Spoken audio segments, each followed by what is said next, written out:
everybody, it is Kayjay from Metro Hobbies, and today we're taking a look at the game Unmatched, Cobble Fog. Now, Unmatched is actually what's called a standalone expansion. There is a series of games called Unmatched. They're a miniatures battle game. Each box has a different set of characters in it, but it has everything that you need to play, and you can mix and match with other Unmatched. A little bit of a spoiler here, this is definitely one of the top 10 games of 2021 for us. It's really a lot of fun, so let's take a look. Cobble Fog, we're in the streets of Soho. This is the battle board. Each space on here, each different color represents a different zone, which matches for long range attacks. And then these little lines refer to whether it's adjacent. So you have zones, and that helps whether you can attack someone or not. In this box, you have 4 heroes. So we'll start over here. We have Jekyll and Hyde. Jekyll and Hyde has his own character that tells you the basic actions, what type of action attack that he does. And any special powers and how many spaces he can move when he takes a move turn. You have a little combat dial for him. His highest health is 16, and he also has his Dr. Jekyll potion, because watch out. And there he's his own deck. So I'll just have a little quick look so you can see some of the different details on here. Now, you'll probably notice that I do have sleeves on these cards. Sleeves on board game cards or any cards whatsoever actually really help when it comes to shuffling, so you can get a nice randomized shuffle. It also feels really nice and protects your cards. The ones I'm using are Gamegenic matte standard size for this particular game. There's different sizes depending on the card size of your game. The standard size also fits things like Magic the Gathering and your Pokemon cards. So that's Jekyll and Hyde. And she's a cool little character. So the characters usually have things like minions, and Dr. Jekyll has his potion. Let's move on to Dracula. So here's the miniature. Definitely something that you're wanting to paint up here, these little miniature guys. It represents you on the board as you move around. And you also have, that's your hero. Yes, Dracula's a hero. And then we also have your little minions. And for each character, they all have their different minions.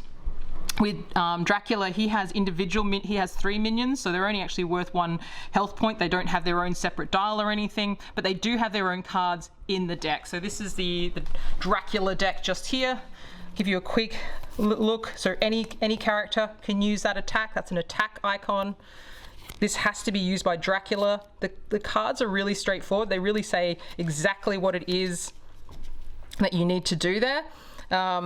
And that's for the sisters, so this is an action that only the sisters can do. Dracula has some really cool instant play cards that helps him get his health back.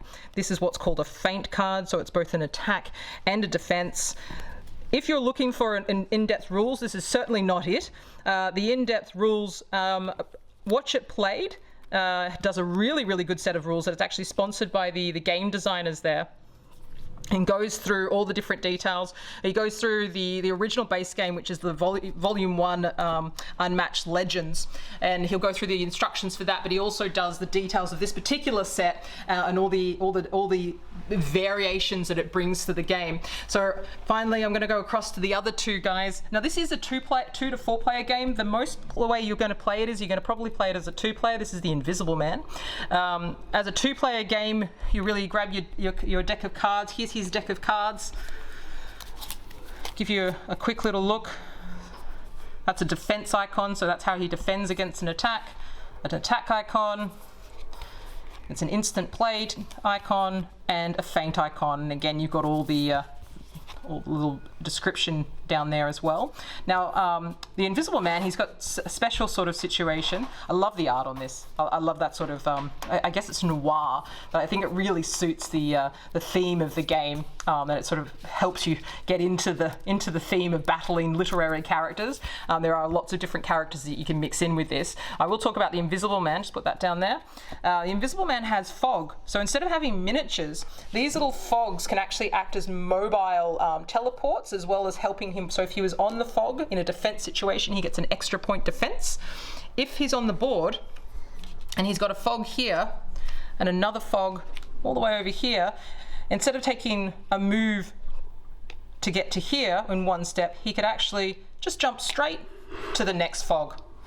So that's a really cool little way of getting across the board. He could say, if and there is a Sherlock Holmes in this game, if he wanted to attack Sherlock Holmes, he could very quickly jump to Sherlock Holmes and play an attack card, and then Sherlock Holmes would be in trouble. So I think that's a really cool little mechanism. So this is very much what's called an asymmetrical game. And as you just saw, you just had a little thing with Sherlock Holmes. So he's another hero that we have. He also has Dr. Watson.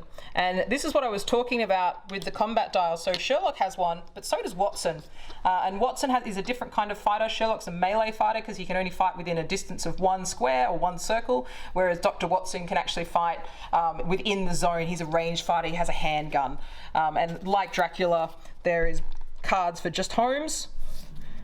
So that's another one for just Holmes. And go through them. And there's one for just Dr. Watson. And so when you actually play this game, you'll only have 5 cards in your hand to choose from at any given time. So you're going to need to know which card you can play. And sometimes you just can't play a card. You can't defend against an attack. And basically the way this game plays out is you're battling against, you're moving your miniature across the board, and then you're getting the other player down to 0 combat health. And once that happens, you've won the game.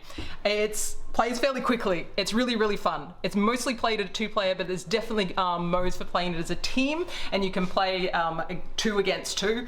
Like I said, it's an expansion, but a standalone, which means you can mix and match with the other series. There is a Beowulf and Red Riding Hood expansion, which is really cool. So you can play Red Riding Hood against the Invisible Man if you wanted. You could play there's a Robin Hood and a Bigfoot, so you could play Robin Hood against Dracula, and there's a whole bunch of others like Alice in Wonderland, and there's more coming, and I believe a Marvel, yep, that's right, an Unmatched Marvel miniatures battle game is coming into the mix, so you can play some characters against these other literary characters. So it's really, really cool, a lot of fun, highly recommended. It's in the top 10 for a reason, and that's Unmatched, Cobble and Fog. Links will be in the description. And remember, if you can imagine it, you can immerse yourself in it.